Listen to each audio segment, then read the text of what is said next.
안녕하세요. 옛 이야기입니다. 옛 이야기의 사연을 여러분들에게 읽어드릴 DJ 유진입니다. 구독과 좋아요는 채널 운영에 큰 힘이 됩니다. 꼭 부탁드리며 저는 여러분들의 댓글도 모두 읽고 있으니 댓글도 많은 참여 부탁드립니다.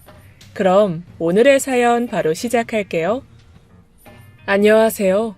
저는 이혼 후 혼자 한창 사춘기를 겪고 있는 16살 딸아이를 키우고 있는 45살 여자입니다. 요즘 들어 딸아이가 부쩍 반항하고 멋대로 구는 탓에 이럴 때 남편이 있었으면 어땠을까 하는 생각이 한 번씩 들기도 하지만 제 전 남편은 저에게도 딸아이에게도 없는 게 더 나은 사람이었습니다. 전 대학생 때 미팅도 한번 해본 적도 없고 그저 공부만 열심히 했던 범생이었어요. 그런 저를 보고 너무 놀 줄 몰라도 안 된다며 이제 직장도 다녀야 되는데 언제 놀아보겠냐고 친구들이 끌고 간 나이트클럽. 그곳이 제가 전 남편을 처음 만난 곳이었습니다. 신나게 놀고 있는 친구들을 그저 앉아서 멀뚱히 쳐다보고만 있었는데 어떤 남자가 다가와 말을 걸었죠. 여기 너무 시끄럽죠? 저 오늘 처음 왔는데 너무 낯서네요. 꽤 훈훈한 외모에 매너 있는 말투. 저도 그 사람이 그 순간엔 나쁘지 않아서 대화도 하며 술 몇 잔을 함께 했어요. 그 사람은 그날 이후에도 저에게 관심을 표현했지만 만난 곳이 아무래도 좀 그렇다 보니 왠지 사람이 가벼워 보이고 해서 그냥 그러려니 하고 말았었죠. 하지만 그 사람은 계속해서 연락을 했고 어쩌다 보니 몇 번 만나서 데이트를 하게 되었어요. 몇 번의 데이트를 통해 그 사람은 나보다 한 살이 많고 명문대 영문과를 졸업했으며 어떤 회사에 입사가 예정되어 있다는 것을 알게 되었습니다. 나이트클럽에서 만났다고 선입견을 가졌던 사실이 창피해질 만큼 저보다 괜찮은 사람이었죠. 아직 취업 준비를 하고 있는 저에게는 이런 모습들이 마치 어른 같고 매력적으로 느껴졌어요. 그렇게 콩깍지가 단단히 씌인 채 우리는 자연스럽게 연인 사이가 되었고 2년의 연애 끝에 결혼을 하게 되었습니다. 하지만 행복하기만 했던 연애와는 달리 결혼 생활은 그리 순탄치 못했죠. 결혼한 지 얼마 되지 않아 남편은 지금 다니고 있는 직장이 자기와 맞지 않는다며 그만둬버렸고 그때까지만 해도 전 남편이 기죽는 게 싫어서 남편이 그만둔 회사 흉만 봤죠. 괜찮아요. 당신 능력도 못 알아보는 그딴 회사 다니지 마. 쉬면서 천천히 더 당신 능력을 펼칠 수 있는 곳으로 알아봐요. 하지만 남편은 태연해 보이는 제 말투에 아예 마음을 놓아버린 것인지 구직 활동을 하지 않고 집에서 백수같이 놀고 먹기만 했죠. 그런 모습을 보며 저는 매일매일이 마음이 조급했지만 그런 걸로 남편 기죽이고 싶지 않아 아무 말 하지 못했어요. 남편은 한 번씩 정 안 되면 지금 살고 있는 시부모님이 해주신 아파트를 팔아서 함께 장사라도 하자는 말을 했었는데 아무래도 집 믿고 더 일어나 싶었죠. 그렇게 불안한 마음으로 하루하루 살던 어느 날 전 임신을 했고 아이가 생겼으니 이제 알아서 일을 구하지 않을까 기대했지만 남편의 생활은 여전했습니다. 더 이상 남편의 백수 생활을 두고만 볼 수 없었던 저는 얘기 좀 하자고 남편을 불렀어요. 당신, 이제는 정말 일해야 되지 않겠어? 아이도 생겼는데 이제 이러고 있으면 안 되잖아. 내가 알아서 할게. 당신이 뭘 알아서 하는데. 대체 언제까지 이럴 건데. 이 집 내놨어. 팔리면 고깃집 하자. 저 골목 밑에 내가 자리도 받았어. 그게 대체 무슨 소리야? 이 집 팔면 아이랑 우리는 어디서 살라고? 그동안엔 행여 당신 기죽을까봐 믿고 아무 말 안 했었는데 도대체 생각이 있는 거야? 절대 집 건들지 마. 알겠어? 집 팔면 바로 이혼이야. 남편의 말 같지도 않은 소리에 너무 답답했던 저는 그렇게 소리를 지르고 집을 나와버렸어요. 해서는 안 될 말이었지만 전 정말 진심이었어요. 집도 돈도 아무것도 없는데 아이를 키울 수는 없었으니까요. 그렇게 밖을 한참을 헤매다 집으로 들어왔는데 오자마자 방에서 남편이 나와 얘기 좀 하자더군요. 또 집 팔고 장사한다는 소리 할 거면 지금 당장 짐 싸서 나간다고 하니 그런 얘기 아니라며 앉으라 하길래 무슨 얘기를 하려나 하고 들어보기로 했습니다. 당신 말이 다 맞아. 내가 그동안 너무 철없이 굴어서 미안해. 회사 그만두고 나서 생각처럼 이직도 잘 안 되고 그렇다고 눈이 낮춰지지도 않았어. 그러다 보니 어영부영 시간만 흐르고 당신 걱정만 시켰던 것 같아. 이제라도 당신과 아이를 위해서 무슨 일이라도 시작해볼게. 생각지도 못한 남편의 말에 저는 가슴속 웅어리가 녹아내리는 것 같아 눈물이 났습니다. 역시 아이가 생기니 이런 남자도 변하는구나 하는 생각이 들었고 한편으로는 나와 아이 때문에 욕심을 버리게 된 것 같아 미안한 마음도 들었죠. 그 뒤로 남편은 동네 작은 학원에 영어 강사로 취직했습니다. 학원 규모도 작고 그래서 또다시 남편이 불만을 갖고 금방 그만둘까 걱정이 돼서 속으로 제발 그만두지만은 않기를 빌고 또 빌었는데 저의 기도가 하늘에 닿은 것인지 남편은 의외로 학원 일에 적응을 잘했습니다. 단순히 적응을 잘하는 것뿐만 아니라 가르치는 일에 재능이 있었는지 수강생과 학부모들 사이에서 실력 있는 강사라 호평이 자자했죠. 그러다 보니 금세 학원에서 처우를 이전보다 좋게 해주었고 그 사이 아이가 태어났습니다. 아이에게 들어가는 돈이 생각보다 훨씬 많았지만 나아진 남편 월급에 다행히 아낄 거 아껴가면서 넘치지는 않지만 부족하지도 않게 생활할 수 있었고 이만하면 평범하게 잘 살고 있다고 생각했어요. 남편도 일의 재미를 느끼며 열심히 일했고 그렇게 2년이 지났는데 다니고 있던 학원보다 규모가 조금 더 큰 학원에서 스카웃 제의가 들어왔습니다. 좋은 조건을 제시받았지만 저는 일하던 학원에서 안정적으로 계속해서 일을 하기를 바랬고 남편도 자리 잡고 잘 하고 있던 학원에서 옮기는 것을 두려워하는 눈치였어요. 아무래도 어렵겠다며 남편은 스카웃 제의를 거절했는데 그 학원에서는 더 좋은 조건을 제시하며 회유하더라고요. 그쪽 학원에서 월급도 처음 제시한 금액보다 올리고 인센티브율도 높아졌어. 이런 좋은 기회에 나한테 다시 올까? 글쎄, 정말 그 학원에서 당신을 원하나 봐. 한번 용기 내서 옮겨보는 것도 좋을 것 같아. 당신 능력을 더 펼쳐볼 수도 있을 것 같고. 결국 남편은 스카웃 제의를 받아들여 일하는 학원을 옮겼어요.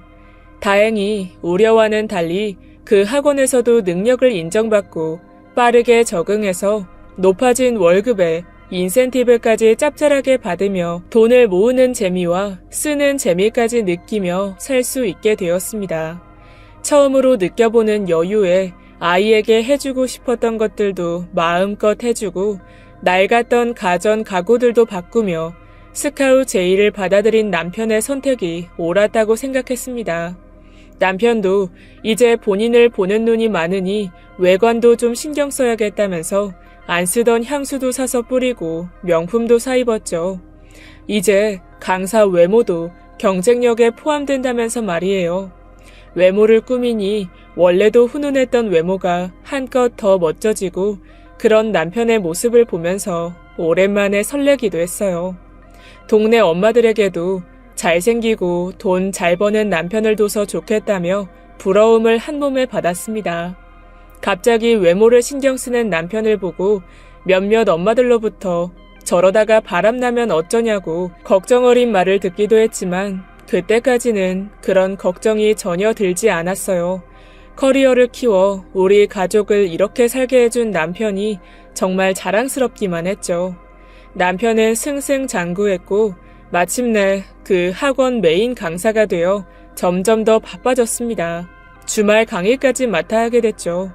게다가 지방에 있는 분원에서도 특강 요청이 들어와 한 달에 몇 번씩이나 출장을 다녀와야 했어요. 너무 무리하는 게 아닌가 걱정되는 마음에 수업을 조금 줄일 수 없냐고 물었습니다. 이런 직업은 벌 수 있을 때 벌어 모아놔야지 어쩌겠어. 걱정 말고 당신은 아이 키우는 데만 집중해.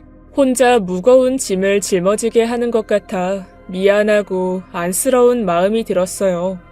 그렇게 시간이 흘러 살림살이는 더 말할 것도 없이 좋아졌고 남편은 이전보다 더 유명한 강사가 되었습니다. 외제차도 타고 온라인 강의도 하는 흔히 말하는 스타 강사 같은 모습으로 말이죠. 그런데 어째 남편이 그렇게 승승장구할수록 저와 제 딸은 초라해지는 것 같은 느낌을 받았습니다. 얼마 전까지는 분명 정말 자랑스러운 가장이자 남편이었는데 이제는 집에 들어오기는커녕 얼굴 한번 보기 힘든 사람이 되어버렸기 때문이었죠. 긴 출장을 끝내고 어쩌다가 집에 오면 저와의 대화는커녕 아이 놀아주는 시간도 없이 피곤하다며 방에 들어가서 잠만 자기 일쑤였습니다. 함께 오붓하게 식사하려고 식탁 가득 음식을 차려놓으면 밥만 후다닥 먹고 약속이 있다며 나가버리곤 했어요. 항상 밖에서 바쁜 남편에게 외면당하는 것 같아 금전적으로는 풍족해졌지만 전 행복하지 않았습니다. 제가 외로운 것보다는 아이가 커가면서 아빠의 부재를 느끼는 것 같아 그게 가장 걱정이 되었어요. 자기도 다른 친구들처럼 아빠랑 놀이공원이라도 가고 싶다고 울면서 떼쓰는 날에는 마음이 한없이 초조했죠. 그리고 이 초조한 마음은 이내 부부싸움으로 번졌습니다. 당신, 이제 일 좀 줄이고 아빠 노릇 좀 해. 일을 어떻게 줄여? 내가 지금 맡고 있는 강의가 몇 갠데. 당신, 우리 애가 지금 몇 살인진 알아? 주변 친구들은 다 아빠랑 여기저기 놀러 다닌다고 자랑한다고 올 때마다 내가 얼마나 속상한지 아냐고. 당신이 애한테 부족함 없이 잘해줬으면 그랬겠어? 내가 한 달에 벌어다주는 돈이 얼만데 애 하나 케어를 못해서 이래. 뭐라고? 당신 그걸 지금 말이라고 해? 돈만 많이 벌어다주면 아빠 노릇 한 거야? 그럼 뭐가 더 필요한데? 내가 밖에서 얼마나 힘들게 일해서 벌어오는 돈인지 알아? 도무지 말이 통하지 않았습니다. 돈만 많이 벌어다주면 아빠 노릇을 다 한 거라니 그런 가부장적인 사고를 가지고 있는 줄은 처음 알았어요. 전 결국 남편과 대화를 포기했고 남편은 점점 더 집에 들어오는 횟수가 줄었습니다. 이쯤 되니 바람을 피우는 것인지 의심이 들기도 했지만 집에 들어오기라도 해야 증거라도 찾던가 할 텐데 당최 집에 들어오지를 않으니 그런 걸 찾을 수 있을 리가 없었죠. 또 어차피 전 혼자 아이 보기 바빠 더 의심할 시간이 없기도 했고요. 그러나 그 의심은 현실이 되었습니다. 제가 39살이 되던 해 어느 날 웬일로 집에 들어온 남편은 들어오자마자 할 얘기가 있다면서 저를 앉히더니 이혼을 하자는 거예요. 사랑하는 사람 생겼어. 만난 지 2년 넘었고 우리도 더 이상 이렇게 사는 건 아무 의미 없는 것 같아. 의심은 했지만 남편의 입으로 직접 들으니 충격적이었습니다. 2년이나 만났다니요. 그래서 그동안 나와 우리 아이에게 소홀했던 것이었으면서 돈 잘 벌어다 주는데 뭐가 문제냐고 큰 소리 쳤던 것일까 하는 생각에 어이가 없어 웃음이 다 나왔습니다. 누구 좋으라고 이혼을 해줘? 난 못해. 부탁이야. 나 그 여자 없이 못 살아. 너 정말 미쳤구나. 그럼 우리 애는? 당신 애 생각은 안 해? 애 때문이라면 전 재산 다 줄게. 당신은 예전부터 돈이면 다인 줄 알아? 당신은 부성애도 없니? 나라고 이렇게 되길 원했던 거 아니야. 처음엔 나도 당신이랑 우리 애 위해서 열심히 일했고 나아지는 살림살이에 좋아하는 당신 보며 조금만 더 하면서 악착같이 버텼어. 그러다 보니 일은 더 많아졌고 너무 힘들었는데 애 보느라 바쁜 당신한테 털어놓을 수도 없었고 그래서 같이 일하는 사람끼리 고충 나누고 하다 보니 어떻게든 자신의 불륜을 타당화시키려고 애쓰는 모습에 기가 막혔지만 남편이 하는 얘기를 듣고 생각해보니 제가 정말 애 보는 일에만 바빠 남편이 얼마나 어떻게 힘든지 구체적으로 물어본 적이 없는 것 같더라고요. 남편을 전부 이해하고 용서할 수는 없지만 무슨 말인지 대충 알겠고 아이도 이제 겨우 10살이라 아빠로서 필요하다는 생각에 조금 진정한 뒤 말했어요. 그래, 무슨 말인지 알겠어. 당신 애 많이 쓴 거 알아. 같은 학원 선생님한테 털어놓는 게 더 쉽고 이해받는 느낌이었을 것도 알겠고 그렇다고 당신의 행동이 정당화되는 건 아니지만 한번 넘어갈게. 오늘 얘기는 없던 걸로 하고 그 여자 정리해. 우리 아이 생각해. 순간 실수 아니야. 나 그 여자 진심으로 사랑해. 당신하고 애한테는 정말 미안해. 내가 죽일 놈이야. 모든 재산 다 당신한테 넘기고 매달 양육비도 보낼게. 나 용서하지 마. 정말 미안해. 남편과 남처럼 지낸 지 오래돼 남편에게 이제 애정 같은 건 없는 줄 알았습니다.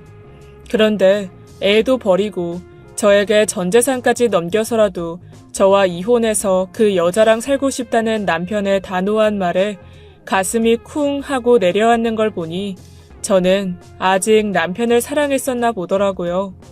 참았던 눈물이 결국 터져버렸고 전 남편한테 물었습니다. 어떤 여자길래 그래? 도대체 어떤 여자길래 당신이 이렇게까지 해가면서 나랑 헤어지고 싶은 건데? 같은 학원 국사 강사야. 힘들 때 계속 옆에 있어준 고마운 사람이야. 당신 옛날에 일도 못하고 힘들 때 그 시절에 나는 안 고맙니? 고맙고 미안해. 그래서 당신한테 전 재산 미련 없이 다 남기는 거야. 당신은 전부터 계속 돈이면 다 되는 줄 아는 거야? 그래, 다 나한테 넘겨. 집도 내 명의로 변경하고 양육비는 매달 100만 원씩 보내. 하루도 밀리지 말고 따박따박 보내. 알겠어? 그래, 알겠어. 미안해. 저를 더 이상 사랑하지 않는다는 남자를 계속해서 붙잡을 수도 없었고 전 결국 남편의 조건을 받아들이고 이혼을 하기로 했습니다. 이혼을 준비하는 중에 알게 되었는데 그 여자는 저보다 5살이나 어렸고 남편만큼이나 학원에서 인정받는 강사였어요. 또 남편은 이름만 들으면 누구나 다 알 만큼 TV에서 광고도 많이 하는 대형 학원과 스카웃 이야기가 오고 가는 중이라더군요. 더 큰 학원으로 가면 돈을 훨씬 더 많이 벌게 될 테니 그 사람은 정말로 저한테 주는 돈이 하나도 아쉽지가 않았던 거겠죠. 전 당장 이혼하게 되면 난 무슨 일을 해야 될까?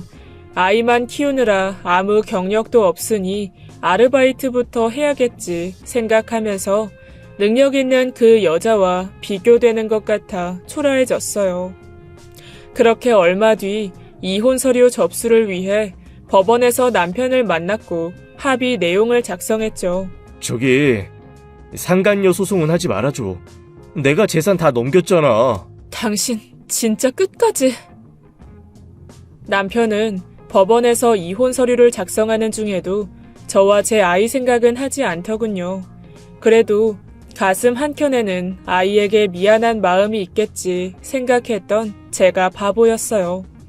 어차피 앞으로 아이랑 둘이 어떻게 살아야 할지 하는 생각에 상간녀 소송은 생각도 못하고 있었는데 끝까지 돈이면 다인 줄 아는 태도와 그 여자 걱정뿐인 모습을 보니 또 한 번 가슴이 무너져 내리는 기분이었습니다. 이혼 서류를 접수하고 법원을 나온 뒤 남편이 인사를 했어요. 잘 살아. 미안하고 고마웠다. 끝끝내 아이 얘기는 꺼내지도 않고 미련 없이 돌아서는 되려 후련해 보이기까지 하는 뒷모습을 멍하니 보고 있는데 저 멀리 남편 차 조수석에서 내리는 여자가 보였습니다. 남편에게 다가가 손을 잡는 걸 보니 남편이 그렇게 사랑한다던 그 여자인 것 같았어요. 그런데 제가 생각한 이미지와는 조금 달라 보이더군요. 이해심이 많고 힘들 때 옆에 있어준 고마운 사람이라길래 착하고 선한 인상을 상상했었는데 딱 붙는 옷에 진한 화장, 그리고 명품을 휘어감은 흔히 사람들이 말하는 된장녀 같은 모습이었죠. 전 남편이 웬 이상한 여자한테 꼬인 게 아닐까 순간 걱정이 됐지만 이내 내가 뭔 상관이야. 그렇다면 다 자업자득이지 생각하고 아이와 둘이 보란듯이 잘 살아 보이겠다고 다짐했습니다.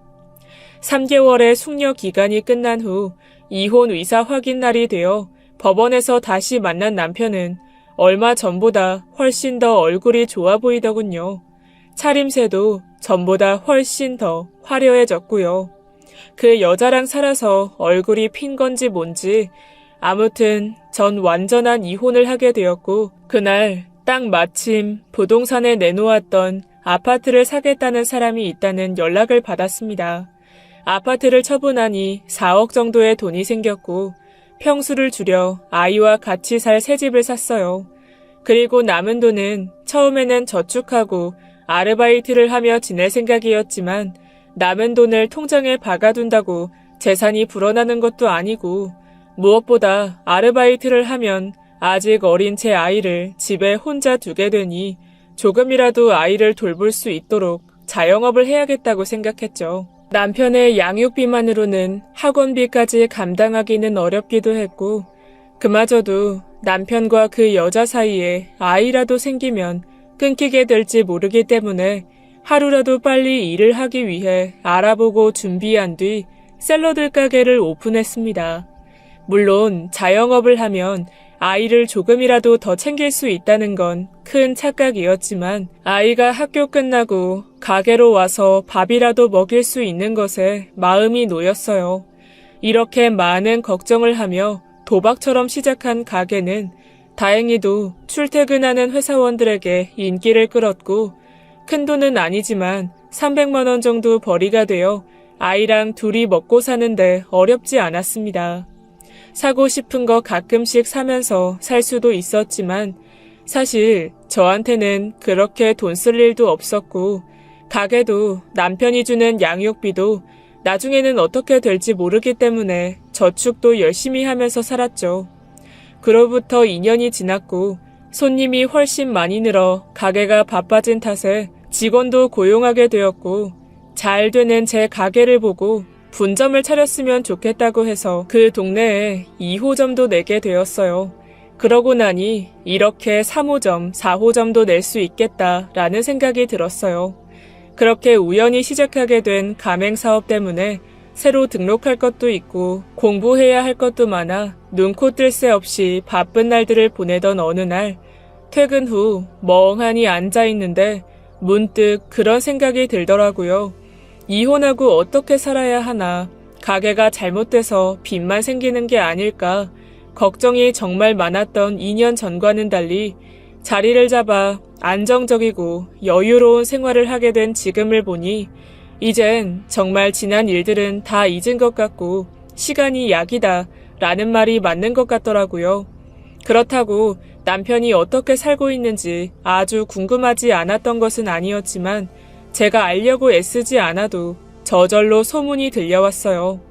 사생활 문제로 발목이 잡혀 그 당시 스카웃 이야기가 오가던 대형 학원으로의 이직을 실패했다고요. 원래 있던 학원에서도 두 사람 전부 해고당해서 지금은 남편만 어디 작은 학원에서 전에 받았던 급여를 생각하면 비교도 되지 않을 그야말로 기본급만 받고 일하고 있다더라고요. 그 작은 학원마저도 여기저기 거절당하고 간신히 들어간 학원이었습니다. 그리고 얼마 전에는 아들도 낳았는데 어떻게 살려고 그 형편의 애까지 낳았냐면서 주변에서 벌 받은 게 아니냐며 그렇게 흉을 본답니다.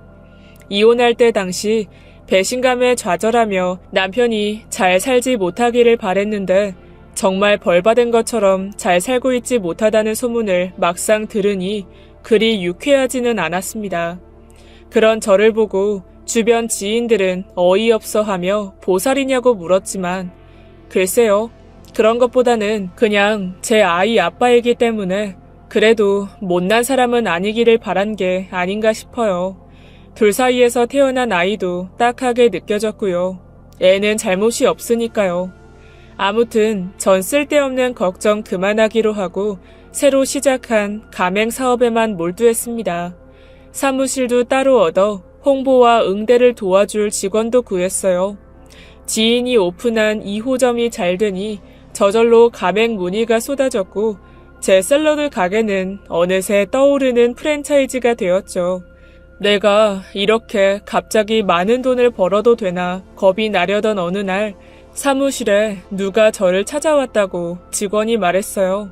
누구지 하고 일어나 보는데 아이를 안고 있는 어떤 한 여자가 보였죠.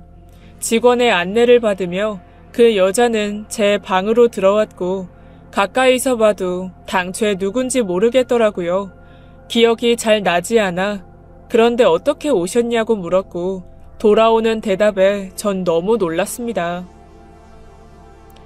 안녕하세요. 저 기범 씨 와이프예요. 그쪽 전 남편이요. 순간 저는 너무 놀라 아무 말도 하지 못했어요.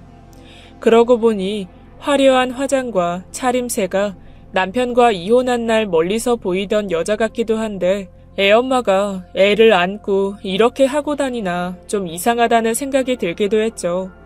여자는 제 눈치를 잠시 보는 것 같더니 말을 이어갔습니다. 염치 없지만 부탁을 좀 드리고 싶어서 왔어요. 도대체 이 여자가 뭐라고 하는 건지 모르겠더라고요. 이 여자가 대체 나한테 할 부탁이 뭐가 있을까 궁금했습니다. 전 놀란 가슴을 진정시키고 애써 차분한 척 얘기했습니다. 맞아요. 그쪽에 저한테 부탁이라는 걸 한다는 것 자체가 굉장히 염치 없는 행동이에요. 이만 나가주시겠어요? 돈 좀 빌려주세요. 그 여자는 제가 이럴 것을 예상했다는 듯이 제 말이 끝나기 무섭게 말했습니다. 전 제 귀를 의심했어요. 어떻게 이 여자가 저한테 돈을 빌려달라고 할 수 있는지 저는 믿을 수가 없었어요. 뭐라고요? 아이가 많이 아파요. 아이가 많이 아프다는 말에 저도 엄마인지라 본능적으로 그 여자가 안고 있는 아이에게 시선이 갔어요. 하지만 아이가 많이 작고 아기 이불로 감싸 안고 있어서 아이가 어디가 얼마나 어떻게 아픈 것인지 제 눈으로 알 수는 없었죠. 소아 백혈병이래요. 당장 치료해야 되는데 치료비가 없어요. 도와주세요. 머리가 복잡해졌어요. 이 여자에게 돈을 빌려줄 수는 없는데 그렇다고 아이가 백혈병이라는데 내 알 바 아니라고 돌아가라고 하진 못하겠고 아무 말도 함부로 뱉을 수가 없었죠. 많이 황당하실 거 알아요. 하지만 제가 얼마나 돈 빌릴 곳이 없으면 여기까지 왔겠어요?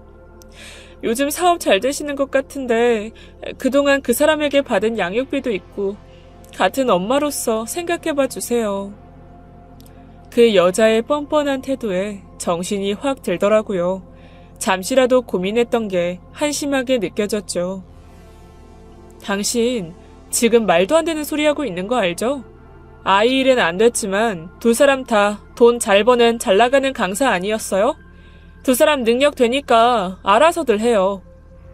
전 모아놓은 돈도 없고 그 사람도 전 재산 전부 그쪽한테 주고 와서 한 푼도 없어요. 그쪽한테 재산을 그렇게 전부 주고 오지만 않았어도 우리 아기 벌써 수술할 수 있었을 거예요. 순간 움찔했어요. 지금 저 여자 말이 말도 안 되는 억지인 걸 알고는 있지만 저렇게 당당하게 말하니 제가 정말 아픈 아이한테 잘못하고 있는 것 같은 기분마저 들었거든요. 그리고 그 여자는 정말 제가 자기에게 당연히 돈을 빌려줘야 한다고 생각하는 것 같았죠. 하지만 역시 그렇다고 그 여자에게 선뜻 돈을 줄 수는 없는 노릇이었습니다. 더 이상 들어줄 수가 없네요. 두 사람이 대출을 받아서 해결하든 제발 두 사람이 알아서 하세요. 양심이라는 게 있는 사람인가요? 정말 어이가 없어서. 대출도 못 받아요. 그 사람이 대출받아 학원을 개원했는데 생각처럼 되지도 않고 이제 갚고 나면 생활비도 없어요. 근데도 당신한테 보내는 양육비는 따박따박 보냈다고요. 이 여자 말대로라면 정말 저한테 보낼 양육비도 구하기 어려웠을 텐데 남편은 그동안 어떻게 그 돈을 마련한 것일까 왠지 모르게 안타까운 마음이 들었습니다. 제 잘못은 저도 잘 알고 있어요. 하지만 제 아이를 살릴 수만 있다면 못할 짓이 없다는 생각이 들어서 여기까지 오게 되었어요. 시댁 형편은 잘 아실 테고요. 제 친정 형편도 별반 다르지 않아요. 전 죄 많은 여자지만 죄 없는 제 아이만 같은 엄마 입장에서 생각해 주시길 부탁드릴게요. 이건 제 번호예요. 그 여자는 자신의 번호를 적은 쪽지를 테이블 위에 두고 일어나 나갔습니다. 제가 미친 것인지 아이를 안고 나가는 그 여자 뒷모습이 딱해 보였어요. 그 여자가 다녀간 뒤 며칠 내내 고민했습니다. 그 여자 말대로 저한테까지 와서 돈을 빌려달라 하는 것을 보면 정말로 주변에 돈 나올 구석이 없는 게 맞는 것 같은데 그렇다고 선뜻 제가 돈을 빌려주는 건 아무리 생각해도 말이 안 됐거든요. 주변에서도 전부 말도 안 되는 일이라며 절대 돈을 빌려줘서는 안 된다고 했어요. 그 여자가 사기라도 치는 거면 어떡하려고 하냐는 사람들도 있었죠. 하지만 아이를 안고 그런 거짓말까지 할 리가 있겠냐고 생각했고 제자리를 돌듯 반복됐던 그 고민 끝에 전 돈을 빌려주기로 결론을 내렸습니다.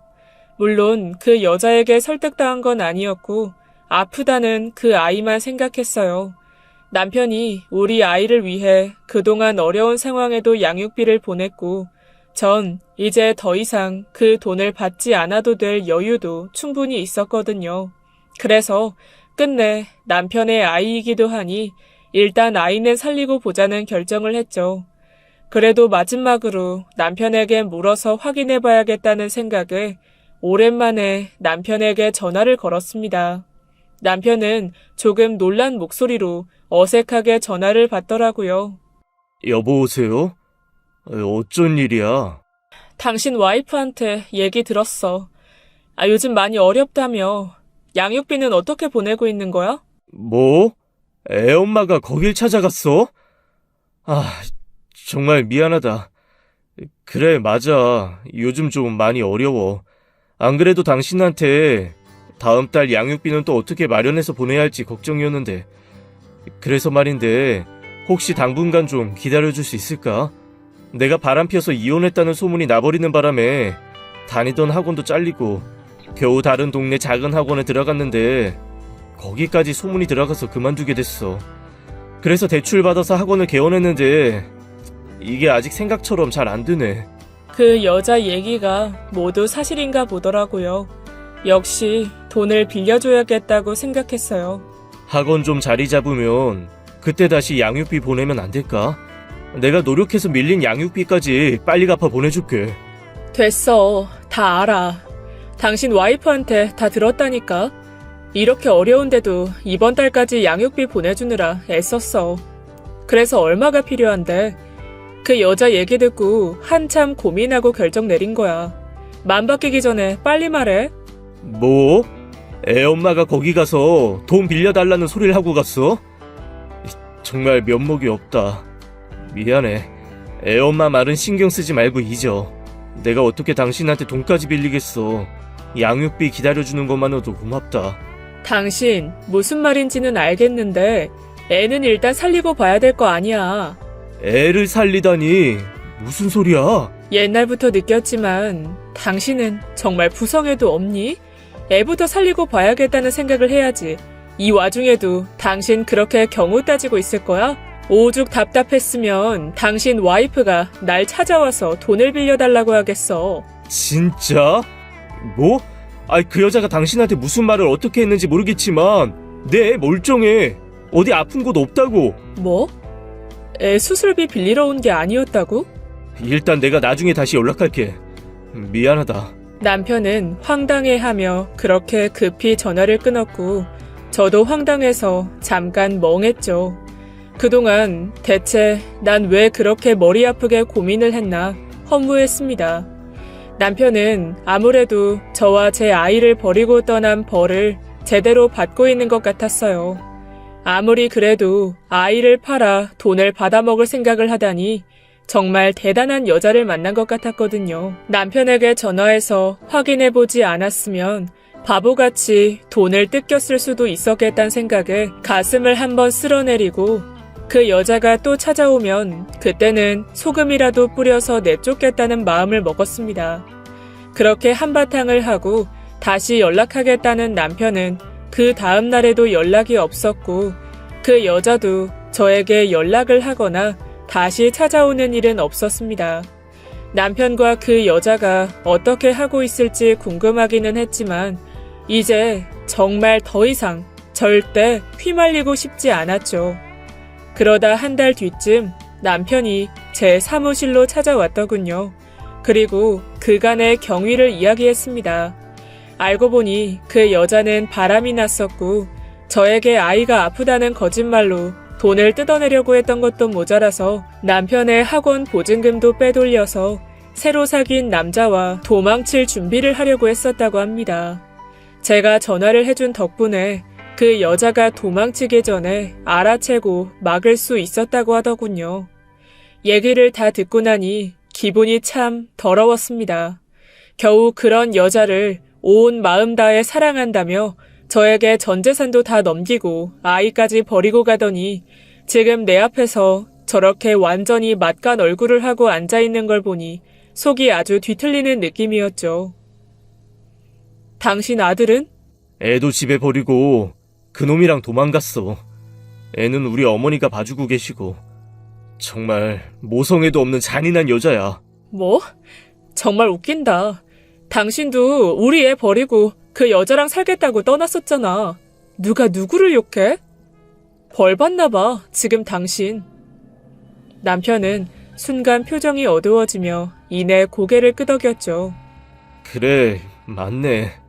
맞다. 남편은 이제야 본인이 무슨 잘못을 했는지 깨닫는 표정이더라고요. 제가 한번 당해봤으니 이 사람이 지금 얼마나 괴로운지도 느껴지는 것 같았어요. 와이프는 바람난 남자랑 야반 도주하고 경제적으로 많이 어렵다 보니 혹시 나쁜 생각이라도 하지 않을까 걱정되는 마음도 생겼죠. 어차피 당신한테 빌려주려고 했던 돈이니까 처음 생각대로 빌려줄게. 당신이나 그 여자나 용서해서 빌려주는 거 아니야? 당신도 지금 느끼고 있으니까 알겠지.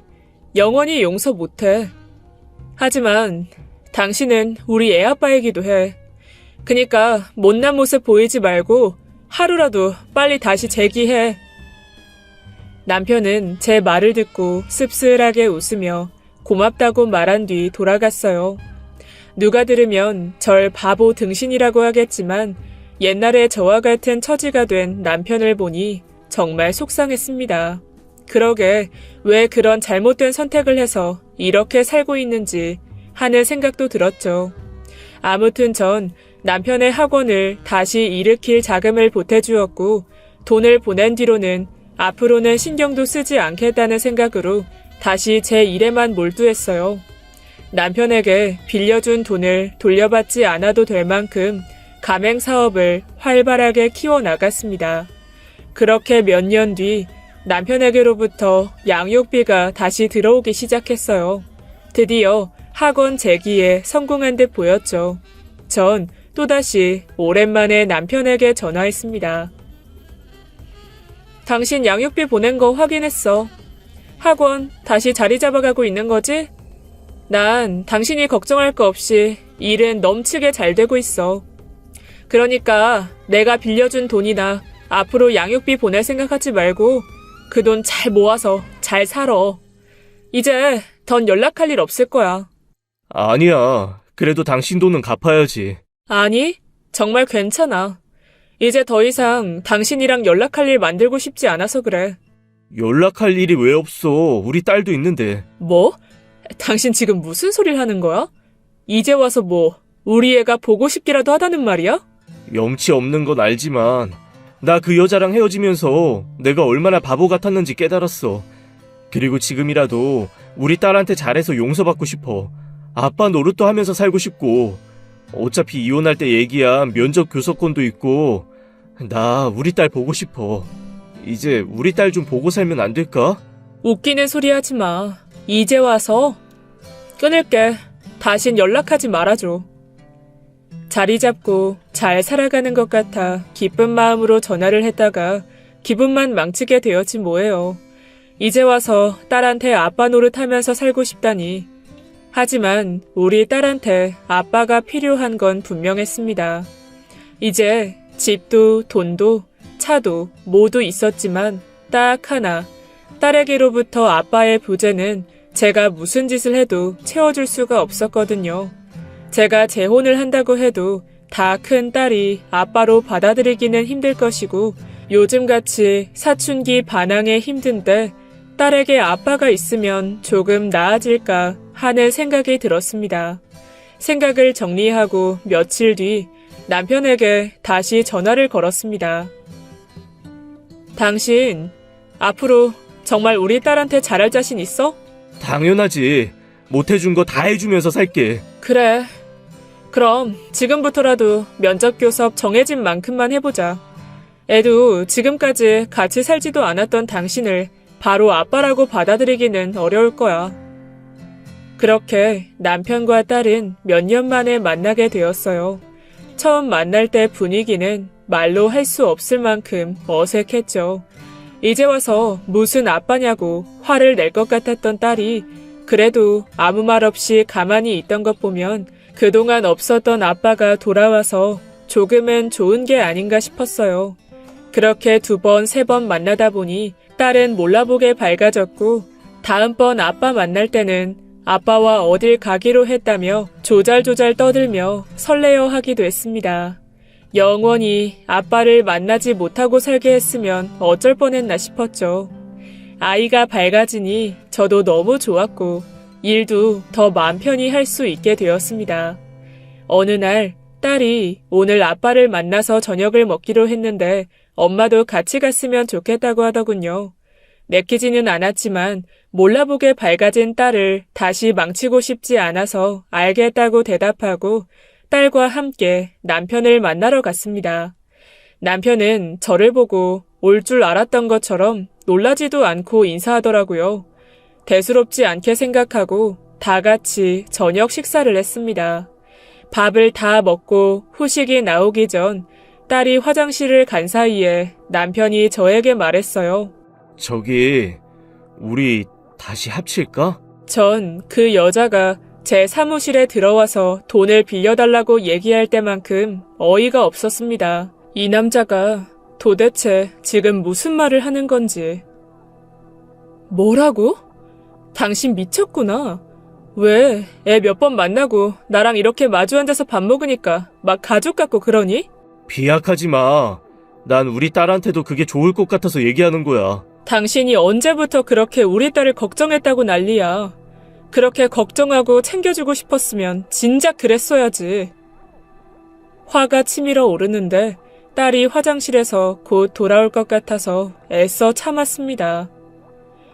헛소리해서 애까지 기분 나쁘게 하고 돌아가지 말고 조용히 커피나 마시고 좋게 가. 애도 원할걸? 한번 물어볼까? 헛소리하지 말라니까. 그때 마침 화장실에 갔다가 돌아온 딸이 대화를 듣고 무슨 말이냐고 물었습니다. 아무것도 아니라고 둘러대려던 찰나에 엄마랑 아빠랑 다시 합치는 게 어떨지 얘기하고 있었어. 정말? 엄마 정말이야? 눈을 동그랗게 뜨고 좋아하는 딸을 보며 아무 말도 할 수가 없었죠. 아빠는 그랬으면 좋겠는데 엄마는 아닌가 봐. 엄마 왜? 엄마는 싫어? 왜 싫은데? 난 아빠가 같이 살았으면 좋겠어. 갑자기 같이 어떻게 살아? 엄마랑 아빠는 떨어져 있는 시간이 너무 오래됐어. 아빠도 그냥 하시는 소리야. 지금처럼 아빠 만나고 싶을 때 그때 만나도 돼. 엄마는 왜 엄마만 생각해? 내 생각은 안 해? 순식간에 분위기는 싸해졌고 아이는 절 원망하듯 쳐다보다가 식당을 뛰쳐나갔습니다. 전 남편을 한번 째려보고는 애를 뒤따라 나갔고요. 그렇게 집으로 온 뒤 딸은 절 쳐다보지도 않은 채 방문을 닫고 나오지 않았고 전 오늘 일에 또 머리가 아팠어요. 정말 딸한테는 아빠가 필요한데 저 때문에 딸에게서 아빠를 빼앗고 있는 것이 아닌지 고민이 되었습니다. 그 뒤로 남편에게서 만나자는 연락이 왔고 저도 도대체 그 사람이 무슨 생각으로 이런 일을 벌인 것인지 묻고 싶어서 만났어요. 당신이 나 때문에 상처받고 있는 거 알고 있어. 나도 같은 일 겪으면서 내가 당신과 내 딸에게 무슨 짓을 한 건지 깨닫고 뼈저리게 후회하고 있어. 믿어줘. 나 한 번만 더 믿어주면 평생 당신과 애한테 갚으면서 살게. 전 눈물을 흘리며 간절하게 말하는 남편을 보며 흔들렸어요. 그렇다고 남편을 다시 사랑하게 된 것은 아니지만 전 제 딸을 생각해서 남편과 다시 합치기로 했습니다. 그리고 그 여자의 아들은 드릴 수 없다고 말했고 남편도 동의했어요. 소식을 듣고 딸아이는 드디어 아빠랑 같이 살게 되었다며 울면서 좋아했죠. 저도 그런 딸을 보면서 제가 옳은 선택을 했다고 믿고 싶었어요. 남편은 다음 달에 집으로 들어오기로 했고 남편 방도 비워놓고 준비하던 어느 날이었습니다. 저기 혹시 돈 좀 빌려줄 수 있어? 원생이 늘어나서 확장 공사를 좀 하려고 하는데 돈이 좀 부족하네. 얼마나 필요한데? 5억 정도? 아니, 무슨 확장 공사를 하는데 그렇게 큰 돈이 필요해? 아니, 2층 더 얻어서 하려고 해. 어떻게 좀 안 될까? 전 순간 의심스러운 마음이 들었어요. 일단은 남편에게 빌려준다고 하고 큰 금액이니 마련하는데 조금 시간이 걸린다고 기다리라고 했습니다. 그리고 정말로 그 돈이 학원 확장 공사를 위해 쓰이는 것인지 사람을 써서 알아봤어요. 그리고 얼마 뒤 사실을 알게 되고 또 한 번 배신감에 분노하게 되었습니다. 남편은 예전에 제기하라고 준 돈까지 몽땅 도박에 쓰고 그 돈도 다 잃어서 사채 빚까지 졌더라고요. 네, 남편은 정말로 정신 차리고 제 딸을 위해 합치자고 했던 게 아니라 수습할 수 없는 도박 빚을 갚기 위해 딸을 이용해서 저에게 다시 접근한 것이었어요. 정말이지 이 남자가 사람인가요? 사람의 탈을 쓰고 어떻게 저는 둘째치고 자기 자식한테 2번이나 그런 상처를 줄 수가 있냔 말이에요. 사람은 고쳐 쓰는 것이 아니다. 머리 검은 짐승은 거두는 게 아니다. 라는 어른들의 옛말이 틀린 게 하나 없더라고요. 사실을 모두 알게 된 저는 남편에게 그동안 받지 못한 양육비 소송을 걸었고 소장을 받은 그 사람은 자신이 살던 집도 금세 빼서 도망치듯 사라졌습니다. 행방을 수소문해봤지만 아직도 찾지 못한 상태입니다. 도박으로 진 사채꾼들에게 잡혀 팔려갔다는 이야기도 있고 필리핀으로 도망갔다는 이야기도 있죠. 소문뿐이었습니다. 한 가지 중요한 건 앞으로 그 남자 인생에 편할 일은 없다는 것이겠죠. 제 딸에게만은 끝까지 숨기고 싶었지만 이 난리통에 딸이 모르게 하는 것은 불가능한 일이었어요. 엄마 아빠가 어떻게 헤어지게 되었는지부터 마지막 지금까지 아빠가 우리에게 어떤 짓을 했는지 몽땅 다 알아버렸습니다. 제가 못나서 바보같이 맨날 속고만 산 탓에 딸에게 큰 상처를 주게 된 것만 같아 하늘이 무너지는 것 같았죠. 고맙게도 딸은 처음에는 좀 힘들어하는 듯 보였지만 어차피 언젠간 알게 될 사실이었다고 엄마가 자기까지 생각하느라 더 많이 힘들었겠다며 이해해줬습니다. 겨우 16살밖에 안 된 딸이 엄마에게 저렇게 말하기까지 얼마나 많은 생각을 하고 속상한 마음을 거듭 혼자 달랬을지 그 생각만 하면 눈물이 마르지 않아요.